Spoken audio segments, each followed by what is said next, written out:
Jedi. I'm, of course, Rob DiLauro, and with me, as always, is Miss Di Marie. Di, what's going on? Hello. And JennaSayWhat is here. Jenna, what's going on? Not too much, Rob. What's going on with you? So, first of all, as you can tell, these guys have, went all out once again, and they're being the Natasha Romanoffs inside their souls, and they look wonderful. Also, guys, want to thank you very much for your continued love and support once again. This is actually episode 20, so this is actually a milestone episode. And if you're not understanding the dynamic here, we're actually working on the first week of 2 weeks of talking about Black Widow. This is going to be the Red Ledger episode where we talk about the cinematic legacy of Scarlett Johansson as the character. And next week, we'll be focusing on the actual movie that finally comes out worldwide. Diana, what's going on in Top Jedi this week? Exciting news for Aliens fans. So Noah Hawley, who wrote the series Fargo, is actually working on the script for the new Alien series. He just wanted to make it clear that this series is not a Ripley story. He believes that the original films captured her story perfectly, and he just didn't want to touch that. But this will focus on inequality. This is going to be the first installment that's going to take place on Earth rather than space. So what he's hoping to do with this show is to make it so that what would happen if the aliens weren't contained and how much of a disaster that would cause on Earth, which I'm super excited about. Speaking of disaster, they actually did that one time with the sequel Alien versus Predator, which was on Earth. Oh, yeah, that's right. It was on Earth. Yeah. Why is my brain put in space still? But it seems to me from the interviews that I'm hearing, it seems like this is probably more focused on Weyland-Yutani as a company. So I'm hoping it kind of stays in the vein of the actual original stuff. Yeah. I don't know. I really don't have too much to say about it. I mean, it seems like he knows what he's doing as far as the scope of what he's trying to do and everything. Yeah, so we don't have an official release date yet, but he hasn't even started filming yet, has he? No, they're hoping to do it by spring of 2022, but this will be taking place not too far into the future. So just keep an eye out and we'll let you guys know as soon as we hear more about the story. Jenna, what's next in Top Jedi? So some new stills came out for the Batman the Long Halloween part 2. So the new stills show my boy Scarecrow with Mad Hatter, and we see Bruce with Jim Gordon with the bat signal shining up into the sky. And then we got our next look at Poison Ivy, my girl. And Katie Sackhoff is also part of the Mandalorian. This is Pop Jedi. So yep. And I do believe that the Long Halloween comes out July 27th. Is that correct? I believe so. Yeah. Perfect. You know why? Because that's my birthday. Nice. And of course, Scarecrow's movie would come out on my birthday of all days. So that's just my little happy birthday to me. So go watch it because it's gonna be amazing. Yeah, I have not seen the first half yet. I'm hearing a lot of great things about it, and I'm looking forward to just just having it all come out as one thing. You know what I mean? So I can just digest all of it at once. But yeah, it looks amazing. The artwork is absolutely beautiful, and I think, God, the cast list is ridiculous, by the way. It's insane. So next in Top Jedi, I'm actually going to focus on a man that we talked about last week, Mr. Quentin Tarantino. I got his book Once Upon a Time in Hollywood in the mail today. Can't wait to get into it. But Quentin just did a 3.5-hour interview with Joe Rogan on the Joe Rogan Experience. I loved it. Absolutely amazing interview. He also did one with WTF, the Mark Maron podcast, if you want to check that out as well. And he got more into some family stuff and, his relationship with his dad and whatnot. So Quentin's making the rounds, as a novelist, for the first time, which is really interesting.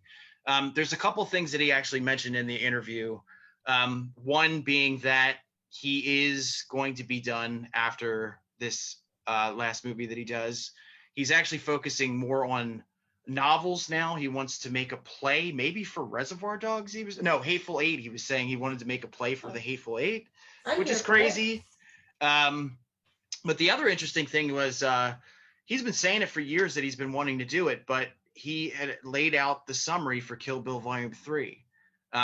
So his plan was actually, as he put it, he was going to make a movie where BB, Beatrix's daughter, the bride's daughter, would be who would be played by Maya Hawke, basically just have their peace disrupted 20 years later. And his whole thing was that like Elle Driver's still alive even though she got her eye taken out. Sophie Fatale is still alive even though her arm was taken off. And they all have Bill's money now, so they can do whatever they want. And he was also saying that it was actually Oren Ishii's bodyguard Gogo Yubari has a twin. Plot twist. Yeah, definitely. So he doesn't know whether or not he's going to do Kill Bill. I think the whole thing is he just wants to really kind of focus on his son and his family right now.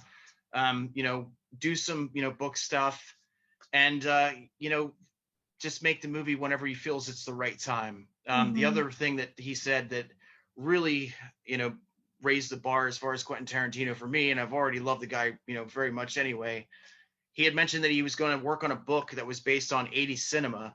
And he said that Near Dark, directed by Catherine Bigelow, is one of the greatest films of the 80s. Not horror films, not vampire films, just films in general.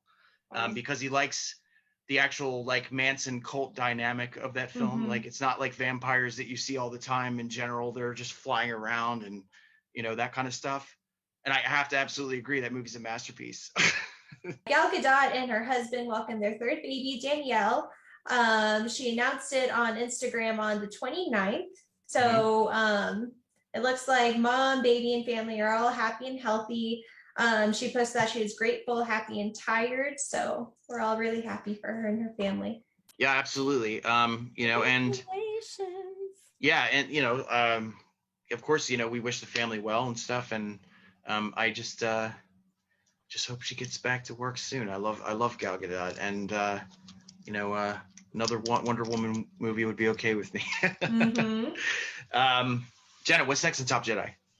So the Last Voyage of the Demeter is coming out. Filming started today, I believe. And that may not resonate with you if you're not a fan of Bram Stoker's Dracula. But that is the ship, the doomed ship that Dracula got brought to America in. And that is the ship that he kills everyone on. Spoiler alert.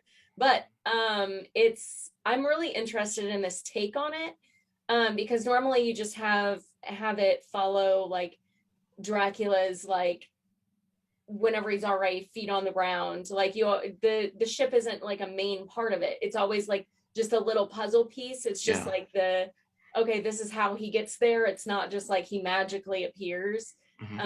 It just isn't like a big portion of that movie or that book. So it's like, it's interesting to see, because I'm just like, I want Dracula to be on a full moon with like a glass of wine on the deck and just being like, and we're gonna bite someone. Like I need something like that. Yeah, I think it would be more of a mystery, because people are probably getting picked off left and right on the ship, and they have to like kind of figure it out.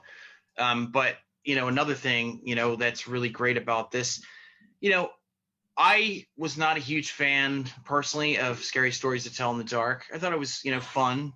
I loved it. But Andre Overdahl, I think he's a great director for this. And we've got another stellar cast. Dave Dismaltron, we just mentioned previously. John Briomes from Ratched, and the list goes on and on. Yeah, and Javier Botet playing Dracula with all the distortion he can do with his body and everything. Oh my God, it's gonna be like incredible. I'm ready for it. I'm really excited, because like I grew up with the old black and white films. I loved old school horror, like all the classics, and this is really resonating with me, because I've always kind of in the back of my head wondered what happened on the ship. Like I knew what happened, the end game of the ship, but like I wanted to know more about like, did everybody know? Like, did someone have an inkling? Like, what happened? Like, so next in Top Jedi news, you know what? Not, if you're a fan of the show, it's very apparent. But it seemed like the showrunner had just, very much declared that Loki is truly a love story. And, like I said, if you are a fan of the show, I mean, you're seeing that happen right before your eyes. And, honestly, the only thing that I could say is I am not a fan to ship characters. I've never done that before. But these two, I very cutesily want to get together.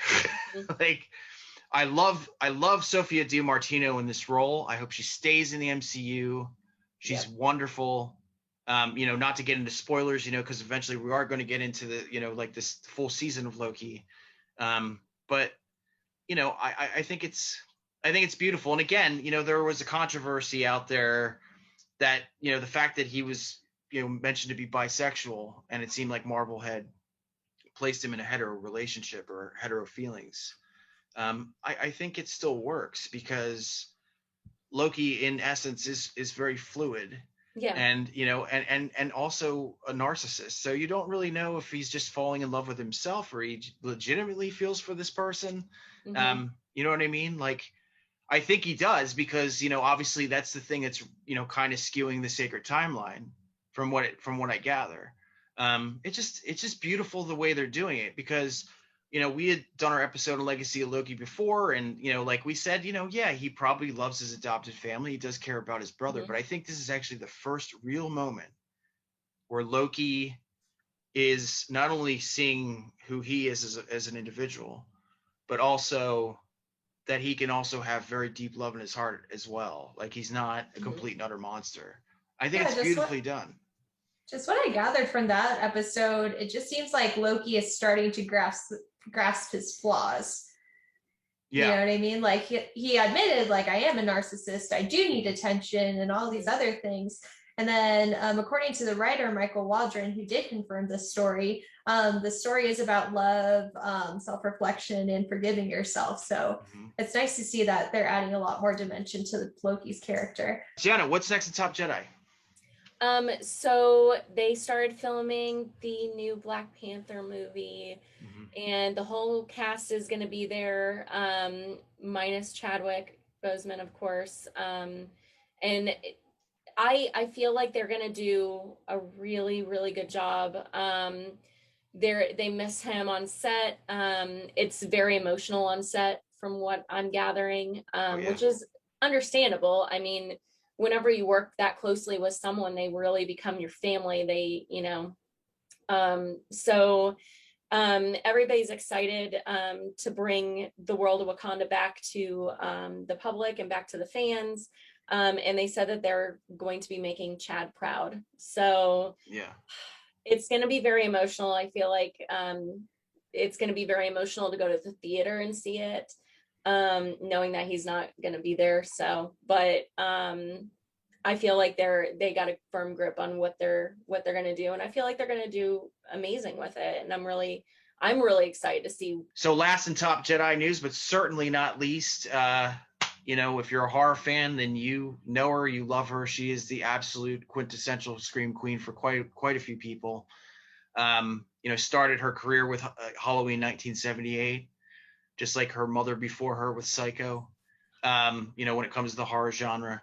Jamie Lee Curtis is going to be presented with a Lifetime Achievement Award at the Venice International Film Festival in September, where they will be premiering Halloween Kills in Italy.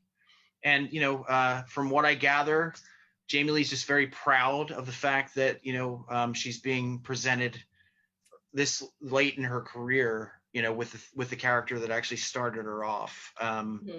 She's got a deep connection to Laurie Strode, and, she has a lot of respect for her, as a as a character that, she helped build.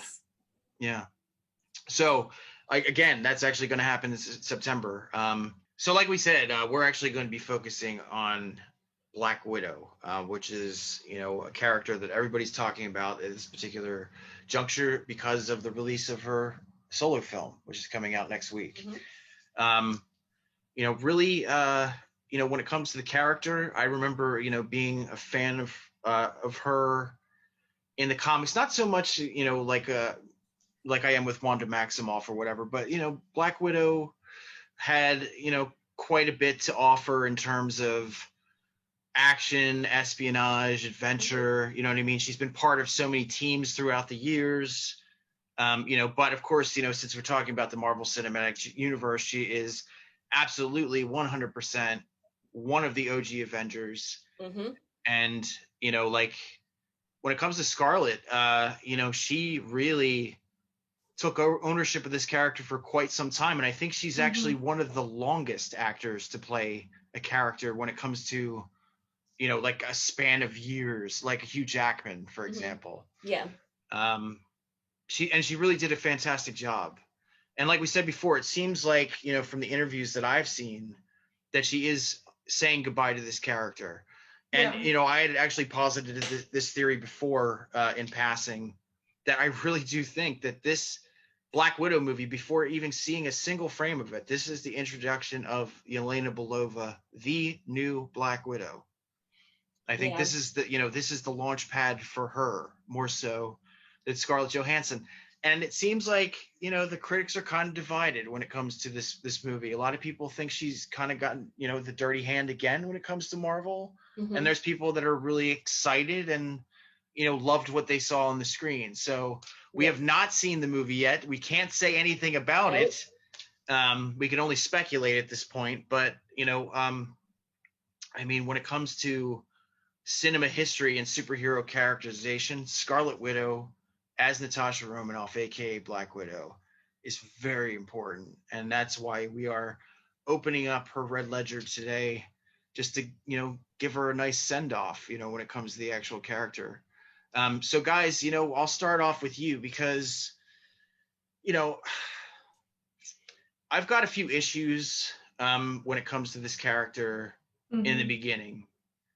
When she was introduced in Iron Man 2, she was pretending to be, Tony Stark's secretary, and, played that role to the fullest, where Tony was just like, Happy was looking at her, with shifty eyes, and Tony was saying stuff like, oh, I want one of those, which I guess to certain eyes could be seen as, a very sexist angle when it comes to this character. But I think, the thing I loved about it, especially at the, the end where you actually see her, blossom in Iron Man 2, and see her character, like, fight for the first time and, be the kick-ass woman that she is. I think it kind of turns that sexism on its head a little bit. I think that's when, Scarlett, like really takes, like ownership of that character to a certain degree and doesn't, you know what I mean? Like just knocks all those stigmas away that were, like built like earlier in the heyday of her, like her origins, we'll call it. But like when you saw the movie, Diana, like how did you feel about Scarlett, as that character, like, that early on in the series? Well, like what you were mentioning, I did have my issues at first because obviously Scarlett Johansson is a very, very beautiful woman. You don't need to beat that over the head and be like, yeah, I want one. She's so, you know what I mean? Like, just let her do her thing. And just seeing her in her fight scenes and just, kicking everybody's ass and the martial art moves that she did, I thought that was amazing to watch. But it's just, it gets so irritating when you see men just Googling over a woman and not taking the time to like appreciate them as a person. You know what I mean? I mean, the other thing we got to remember too, I guess we got to take this into account as well, is like, Tony was like the world's greatest Playboy philanthropist at that point. Yeah. And he actually also had an emotional journey as well when it comes to like how you treat women, how you treat people in general, you know what I mean?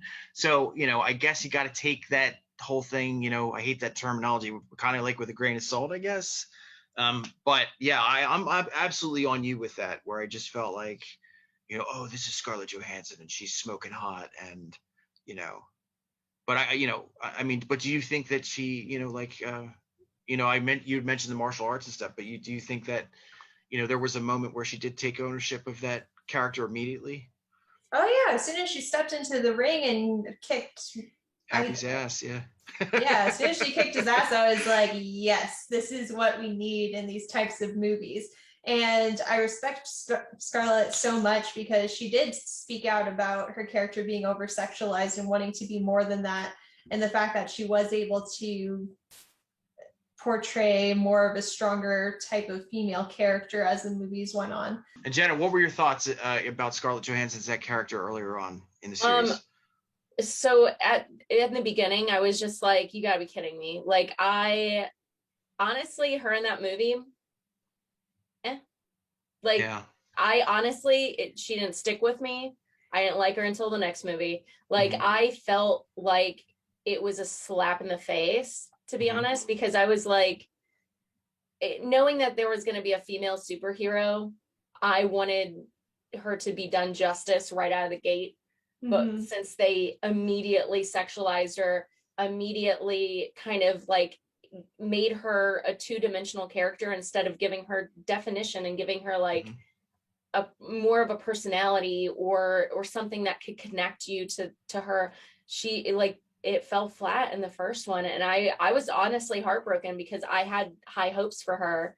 And, you know, it wasn't until the later movies that I started going, oh my God, I love this girl. Like, but I felt with that first sighting of her, it was just like, oh man, like I was just like, yeah, she's hot, she's leather clad, like, she's here. Yeah, because I had the expectation that they would do her justice. I didn't grow up reading Captain America or like the Avengers or Black Widow. I didn't read any of them, so I was going off of, you know, I read X-Men for the most part. Yeah.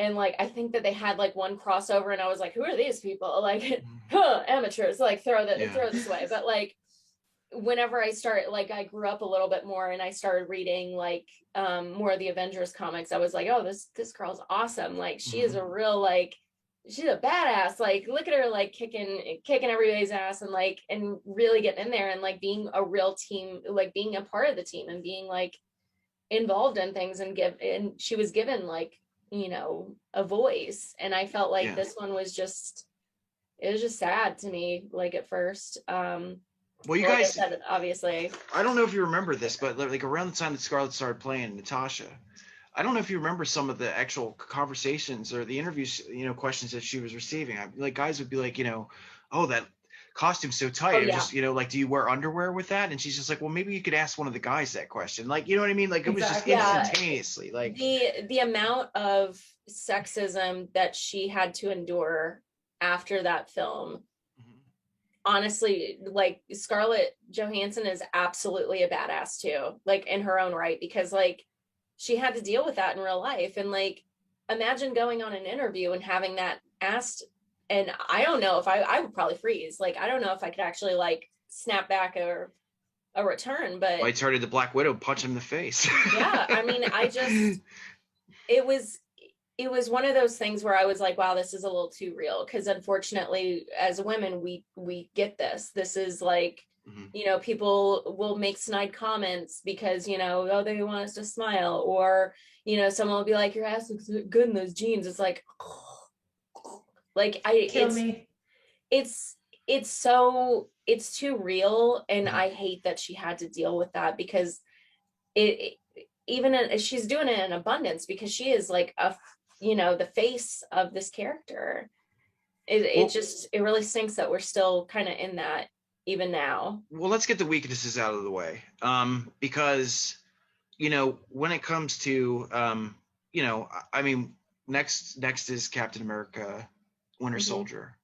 And this is really when she comes into her own. Yes. But, you know, again, you know, when Joss Whedon was writing this character, we had mentioned before that, you know, Loki calls her a mewling quim, which is basically the C word. And, you know, in Avengers Age of Ultron, I think one of the ultimate sins when it comes to this character is when she's having this relationship with Dr. Bruce Banner, and they're having a conversation in the bedroom where I relate to you as a monster because I can't bear children. Like, I'm barren, so I'm a monster like you.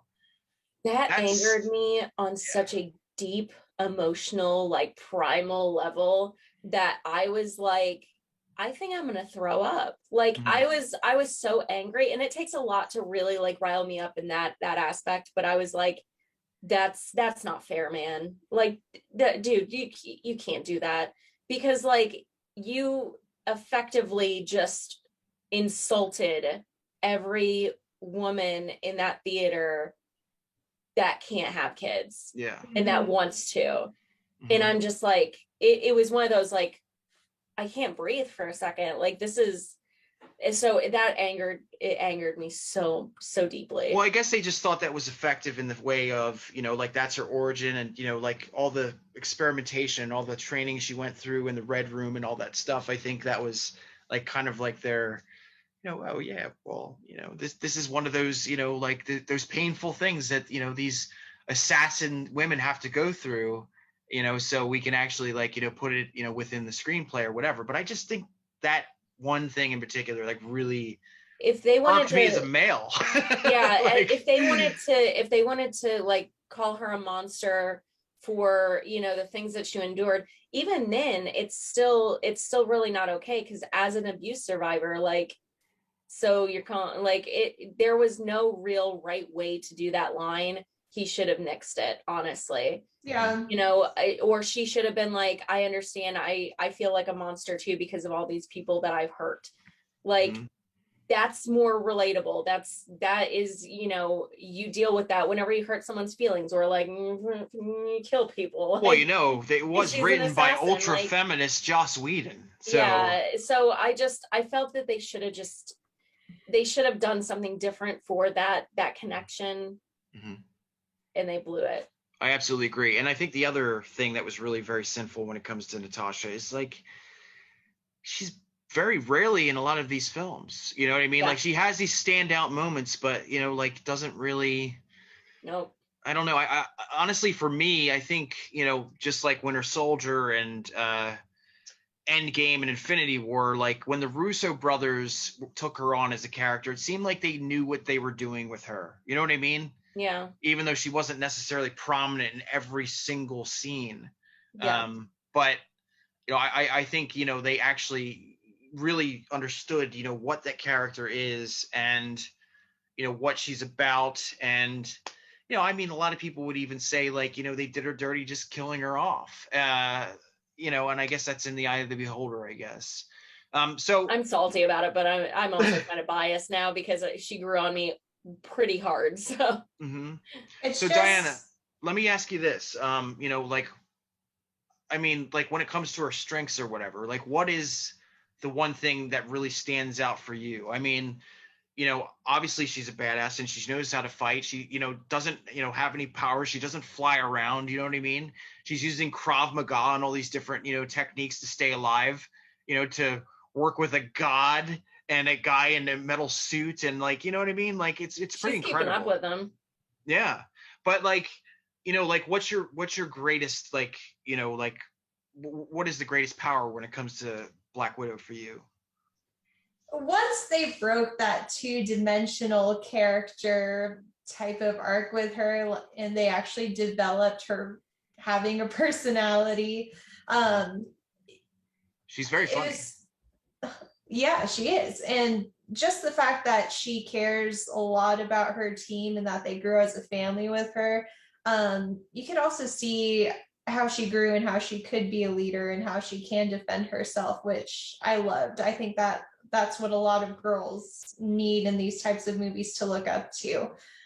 Just adding to what you guys were saying in the past, if you guys read the comics, she has hundreds or thousands of different storylines.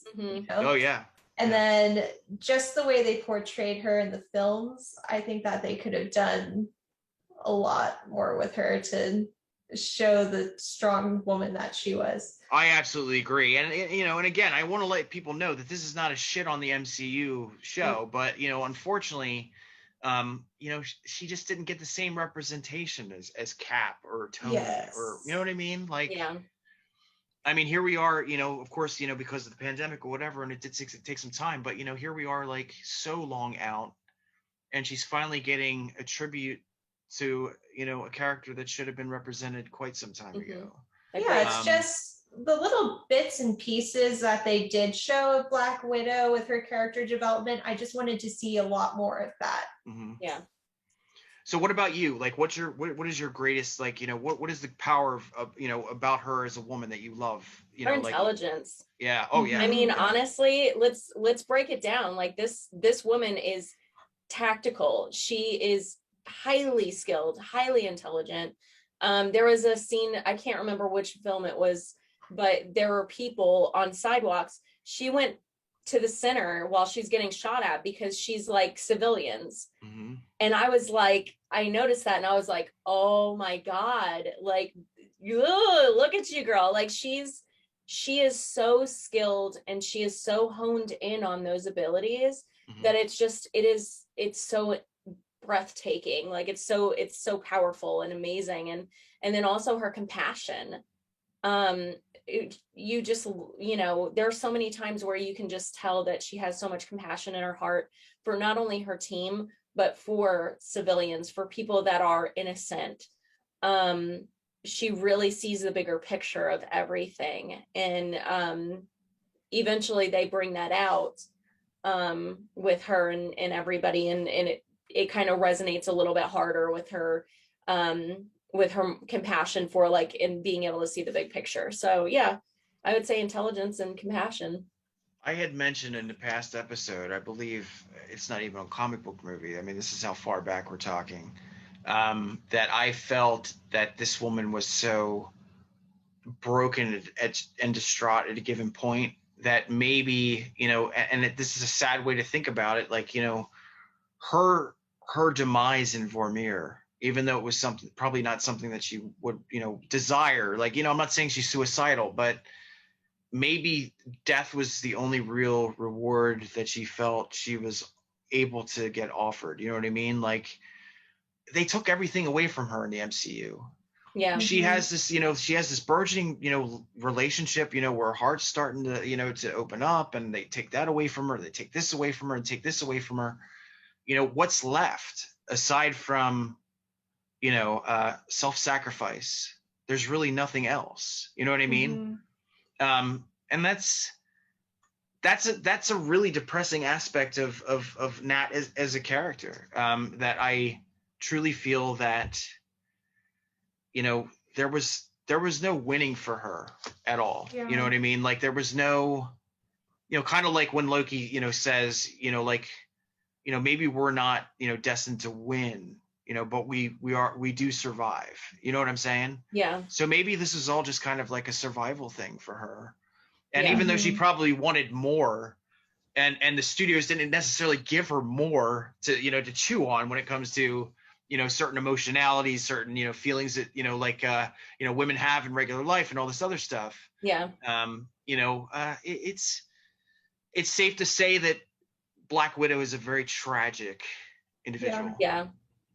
But I feel like she also, like, during that scene, she knew the bigger picture. Again, that goes back into the intelligence thing. And it's, to quote Spock, the needs of the many outweigh the needs of the few. There you go. So she saw that bigger picture, and she was like, she knew that Clint had kids. Yeah. She was like, it only makes sense. I get it. It sucks. I hate it. I don't want it. I want to take it back. But, Right. And what I'm saying is that's only because Marvel made her like the barren, loveless, you know what I mean? Like, yeah. I have nothing to really live for except for, this family, dynamic that I've created for myself. Like that, like she was really done dirty in this series. I'm sorry. Yeah. Yeah. Yeah. And then with her sacrifice, she didn't get a proper send off. And then looking into that, I think Hulk threw a bench. But the reason for that was they wanted to cut down on screen time. Mm-hmm. You know what I mean?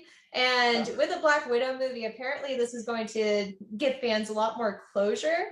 But I hope so. Because I'm really hoping so. Rot. I would hate to see Scarlett get a send-off that's not due her character. And unfortunately, when it comes to the internet and stuff, people that have actually been fortunate enough to see this, a lot of people are kind of, split 50-50. Some people feel like, Oh, it was man. respectful, and other people are just like, again, they just let her go with like real, no real, nothing to really, like remember her by, I guess. You know what I mean? Man, they better not do my girl dirty. So let me ask you guys this, when it comes to, just the film series as a whole, is there anything that you actually like find, very memorable when it comes to this actual character? I've got quite a few moments in my own head. But Diana, what was your favorite Black Widow moment in the MCU? Besides the action sequences, she is a very funny character. Absolutely. I always get the films mixed up, so forgive me if I get this wrong, but I believe it was an Endgame where she was like, I get emails from a raccoon. Like, she just seems so cool about everything. Yeah. Even though there's chaos everywhere. Well, that was all kind of thrown in their lap, like the Guardians of the Galaxy and their existence, and like, oh my God, like there's a whole vastness of space that we had no idea about, and she's just like, you know what, I get emails from a raccoon now, I'm totally fine with it. God bless Rocket, he's such an angel. I love him. Jenna, what was one of your favorite movies? I think I know one of them, but one of them, yes, you do know. However, I honestly really love all the interactions, and I know that I'm going to condense it all into one, but I really love all of the interactions that Nat has with Cap. I feel like it showcased their friendship and how close they are together. Yeah. Which actually leads me into like my absolute favorite scene ever, which was whenever Nat's like, I'm gonna throw this peanut butter sandwich at you. And I'm just like, oh my God, because like I do have a friend that dresses up as Cap, and I always dress up as Widow. And he is one of my closest friends. And whenever I saw that scene, I was so angry with myself that we didn't see it together, because that is such a dynamic between him and I. There's so many, because we've worked together a lot doing these characters for like charity events and things like that. And we pander off each other a lot. So seeing all those scenes and then seeing this specific one, it was so our personalities. And I immediately got out of the theater, and I was like, the second that you get out of the theater, let me know. And he texts me back, and he's like, peanut butter sandwich. I was like, yes. He's like, I'm so mad we didn't see it together. I was like, I know, we should have dressed up together. So like, it was seeing characters have that like close bond, that close friendship, and it be nothing more than just that friendship, that like that bond, that family bond is just like, it makes my heart sing, because like I firmly believe in chosen family, and like he's definitely chosen family. So it was just like I love seeing that. I mean, speaking of Cap, I mean, this is a woman who went above and beyond and became a war criminal for this guy. I mean, talk about friendship. Yep. And absconded for like 3 years. You know what I mean? Because she couldn't be anywhere. Like they just had to hide, and she knew that's what she was up against, and still was like, I'm going to help you help your friend. Like with absolute selflessness. And aside from all the punching and the the flipping and all that stuff, I think one of my absolute favorite Black Widow moments, and it is very tragic because what happens, but it just shows the character that she had become, when they're getting ready to hit the time machine, and she says, see you in a minute. Yeah, like she was so dedicated to that cause. You know what I mean? And I think that was something that you were also saying, is that, she knew Clint. She loved Clint. They were friends. Clint has a family. He has a wife. He has kids. And she wasn't going to let him do that to himself. Yeah. She really was a woman who, probably, like in the grand scheme, maybe murdered thousands of people. And did some really horrible stuff, maybe blew up hospitals, like with children inside. Who knows? Like when she said red ledger, that's what she meant. I'm trying to wipe the red from my ledger. Like my life is covered in blood. Yeah. And you know what I mean? Like we were seeing her at a point in Endgame where she was completely and utterly selfless and, would do anything, for her squad, for her family. Her chosen family. Vin Diesel. But yeah, she, that's who, Nat became. And unfortunately she wasn't able to truly live that out. And, she's a tragic character. She really is. There's really, aside from like, some funny moments and this and that, I mean, nobody could say like, there's a couple things you could say about Black Widow. She's amazing and she's tactical and she's smart and all this other stuff, but you cannot say that her life wasn't horrible because it is. But that's the point where we left her, where she was just, I'm going to do anything for these people or anybody in general. I just want to save anybody that I can.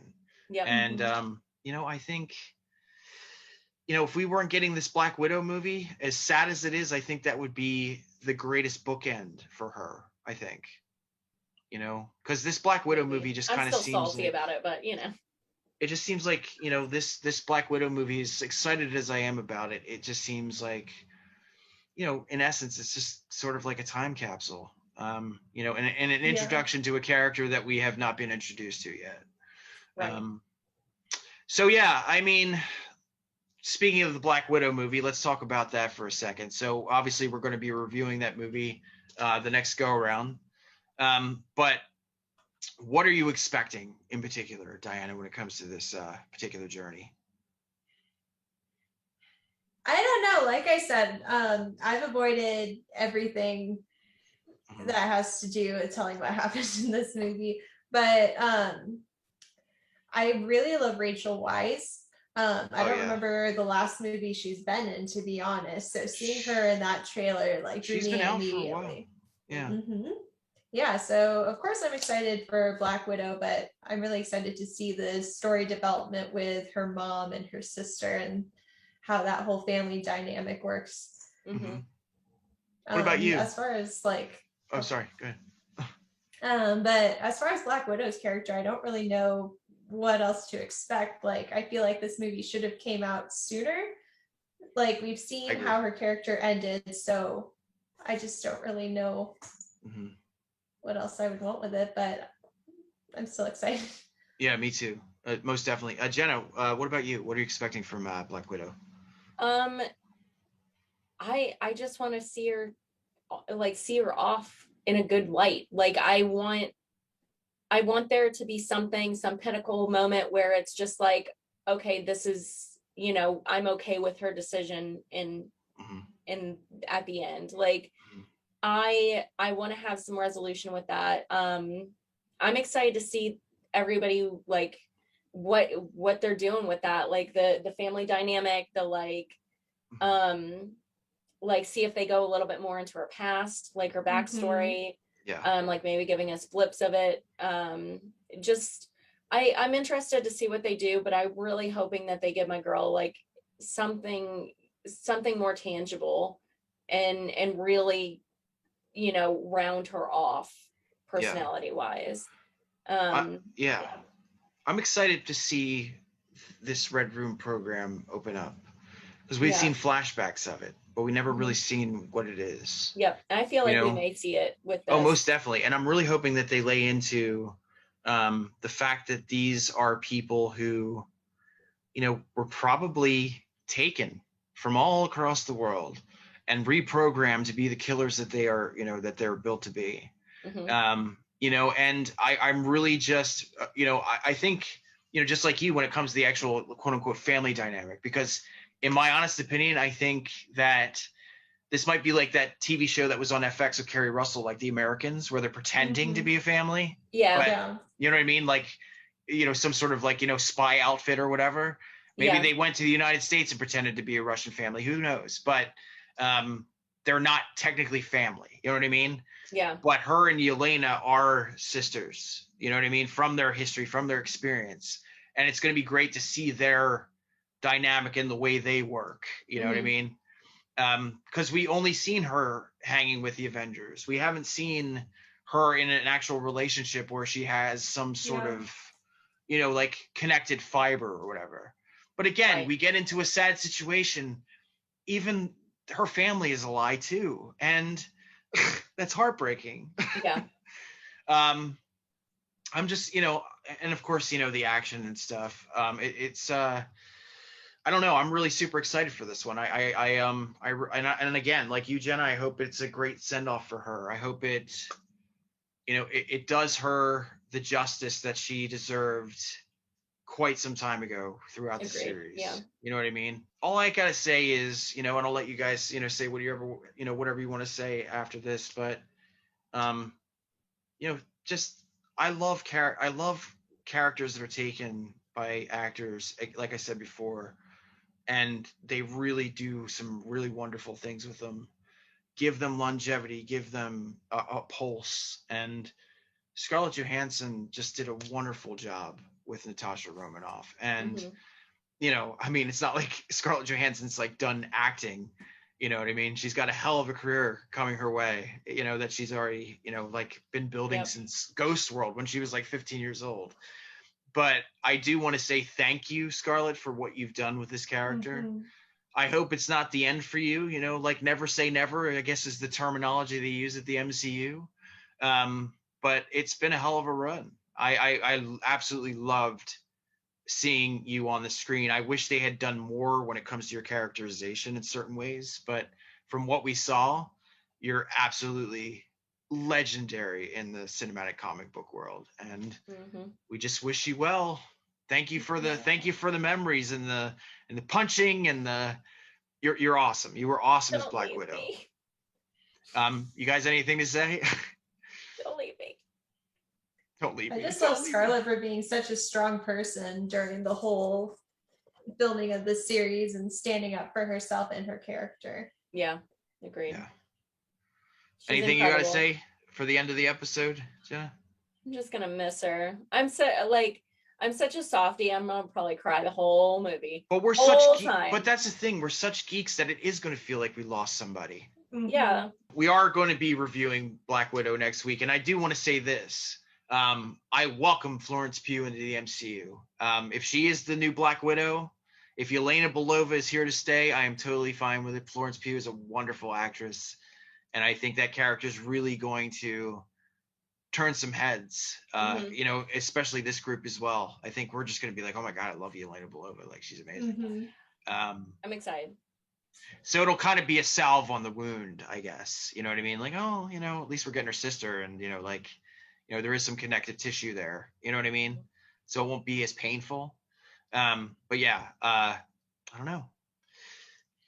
Thank you, Scarlett. You were amazing. You know, all those years that, you know, you played this character was fantastic. I mean, there's really not much else to say. So that's our show, guys. As I said before, we're going to be focusing on the review for Black Widow 2021. We're all really excited to see it, you know, as we said before. This is our 20th episode. So thank you very much for your continued love and support. Please hit that like button. It helps us get out to more people.